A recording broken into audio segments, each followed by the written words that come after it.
എല്ലാവർക്കും നമ്മുടെ ചാനലിലേക്ക് സ്വാഗതം. ഇന്ന് നമ്മൾ നെയ്യപ്പത്തിൻ്റെ റെസിപ്പിയാണ് ചെയ്യുന്നത്. അപ്പോൾ നിങ്ങൾക്ക് ഇഷ്ടപ്പെട്ട ട്രൈ ചെയ്യാം. ആരെങ്കിലും നമ്മുടെ ചാനലിലേക്ക് ആദ്യമായിട്ട് വന്നിട്ടുണ്ടെങ്കിൽ ഒന്ന് ചാനൽ സബ്സ്ക്രൈബ് ചെയ്യാൻ മറക്കല്ലേ. അപ്പോൾ നമുക്ക് നെയ്യപ്പം റെഡിയാക്കാൻ വേണ്ടിയിട്ട് ഞാനിവിടെ 2 കപ്പ് പച്ചരി നന്നായിട്ട് കഴുകി എടുത്തിട്ടുണ്ട്. ഇത് വെള്ളത്തിൽ ഒരു 3 മണിക്കൂർ നമുക്കിതൊന്ന് കുതിർക്കാനായിട്ട് വെക്കാം. ഇത് 3 മണിക്കൂർ കുതിർത്തതിന് ശേഷം നമുക്ക് അരച്ചെടുക്കാം.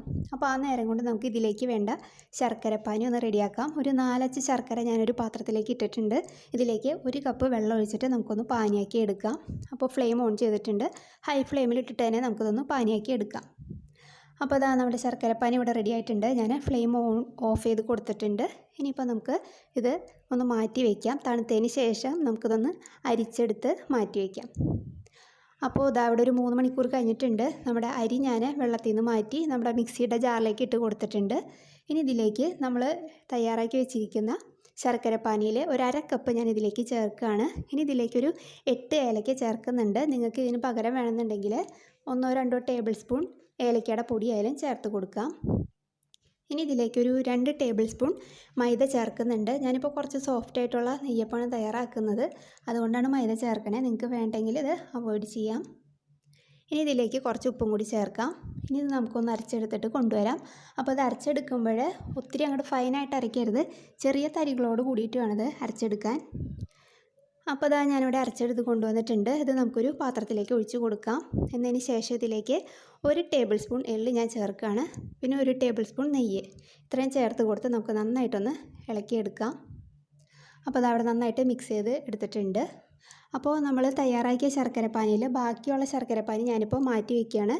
ഇത് നമുക്ക് നാളെ ഇത് റെഡിയാക്കുന്ന സമയത്ത് ഇത് തിക്കായിട്ട് ഇരിക്കുകയാണെങ്കിൽ വേണമെങ്കിൽ ചേർത്ത് കൊടുക്കാം. അപ്പോൾ അത് നമുക്ക് മാറ്റി വയ്ക്കാം. അപ്പോൾ ഇത് മിനിമം ഒരു 8 മണിക്കൂറെങ്കിലും ഇതൊന്ന് ഫെർമെൻറ്റ് ചെയ്യാൻ വെക്കുക. നിങ്ങൾക്ക് പറ്റുന്നുണ്ടെങ്കിൽ ഓവർനൈറ്റ് വെക്കുക. ഞാനിപ്പോൾ ഇത് രാത്രിയാണ് റെഡിയാക്കി വെക്കുന്നത്. അപ്പോൾ ഇനി നമുക്ക് നാളെ രാവിലെ ഒന്ന് റെഡിയാക്കി എടുക്കാം. അപ്പോൾ ഇത് അവിടെ രാവിലെ ആയിട്ടുണ്ട്.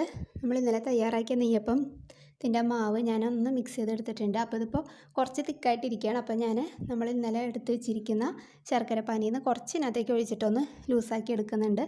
ഒത്തിരി അങ്ങോട്ട് ലൂസായിട്ടല്ല, ചെറിയൊരു തിക്നെസ്സിലൊന്ന് ആക്കി എടുക്കുന്നുണ്ട്. അപ്പോൾ ഈ ഒരു പാകത്തിന് എടുത്തിട്ടുണ്ട്. ഇനിയിപ്പോൾ നമുക്കിത് ചുട്ടെടുക്കാം. അതിന് വേണ്ടി സ്റ്റവ് ഓണാക്കി ഞാനൊരു ചട്ടി വെച്ച് കൊടുത്തിട്ടുണ്ട്. അതിലേക്ക് വെളിച്ചെണ്ണ ഒഴിച്ചിട്ടുണ്ട്. നിങ്ങൾക്ക് എണ്ണയിൽ വേണമെങ്കിൽ അങ്ങനെയും പൊരിച്ചെടുക്കാം. അപ്പോൾ ഇത് നമ്മൾ ഫ്ലെയിം ഓൺ ചെയ്തിട്ട് ആദ്യം മീഡിയം ഫ്ലെയിമിൽ ഇടുക. അപ്പോൾ ഇതൊന്ന് ചൂടായിട്ട് വരുമ്പോഴത്തേക്കും നമുക്ക് ഫ്ലെയിം ലോവിലേക്ക് ആക്കാം. എന്നതിന് ശേഷം ഓരോ തവി മാവ് നന്നായിട്ടൊന്ന് ഇളക്കി ഇതിനകത്തേക്ക് ഒഴിച്ച് കൊടുക്കാം. അപ്പോൾ ഓരോ തവണ നമ്മൾ മാവ് എടുക്കുമ്പോൾ നന്നായിട്ട് ഇളക്കിയിട്ട് വേണം ഇതിനകത്തേക്ക് ഒഴിച്ച് കൊടുക്കാനായിട്ട്. അപ്പോൾ ഫ്ലെയിം ലോവിൽ തന്നെ വെക്കുക. ഹൈയിലൊക്കെ ഇട്ടിട്ടുണ്ടെങ്കിൽ പെട്ടെന്ന് അങ്ങോട്ട് കരിഞ്ഞു പോകും, പക്ഷേ ഉൾഭാഗം വെന്തിട്ടുണ്ടാവില്ല. അപ്പോൾ നമ്മൾ ഒഴിച്ച് കൊടുത്തതിന് ശേഷം ഒന്ന് വെയിറ്റ് ചെയ്യുക. അപ്പോൾ അതൊന്ന് തനിയെ പൊന്തി വന്നോളും. അപ്പോൾ അതവിടെ റെഡിയായി വന്നിട്ടുണ്ട്.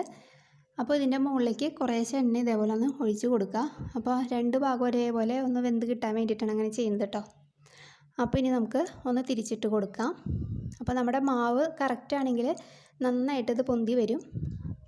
അപ്പോൾ അതവിടെ 2 സൈഡും റെഡിയായി വന്നിട്ടുണ്ട്. ഇതിപ്പോൾ ഞാൻ എണ്ണയിൽ നിന്ന് മാറ്റുകയാണ്. അപ്പോൾ ഇതേപോലെ നമുക്ക് അടുത്തതും റെഡിയാക്കി എടുക്കാം. അപ്പോൾ ഫ്ലെയിം എപ്പോഴും ലോവിൽ തന്നെ വെക്കുക, ലോ ടു മീഡിയം വെക്കുക കേട്ടോ, ഹൈയിൽ വെക്കരുത്. അപ്പോൾ അതാ ഞാൻ വീണ്ടും ഒഴിച്ച് കൊടുത്തിട്ടുണ്ട്. ഇനിയിപ്പോൾ നേരത്തെ ചെയ്ത പോലെ തന്നെ നമുക്കത് റെഡിയാക്കി എടുക്കാം. അപ്പോൾ ഇതാ ഞാൻ എല്ലാ നെയ്യപ്പം ഇവിടെ വറുത്തെടുത്ത് വെച്ചിട്ടുണ്ട്. അപ്പോൾ ആ ഒരു കപ്പ് അരിക്ക് എനിക്ക് ഒരു 15 നെയ്യപ്പം കിട്ടിയിട്ടുണ്ട്. അപ്പോൾ അതാ ഞാനൊരു പ്ലേറ്റിലേക്ക് മാറ്റിയിട്ടുണ്ട് കേട്ടോ. അപ്പോൾ നിങ്ങൾക്ക് ഇഷ്ടമായിട്ടുണ്ടെങ്കിൽ എന്തായാലും ഒന്ന് ട്രൈ ചെയ്യാൻ മറക്കരുത്. നല്ലൊരു വീഡിയോ ആയിട്ട് നമുക്ക് അടുത്ത ദിവസം കാണാം. താങ്ക്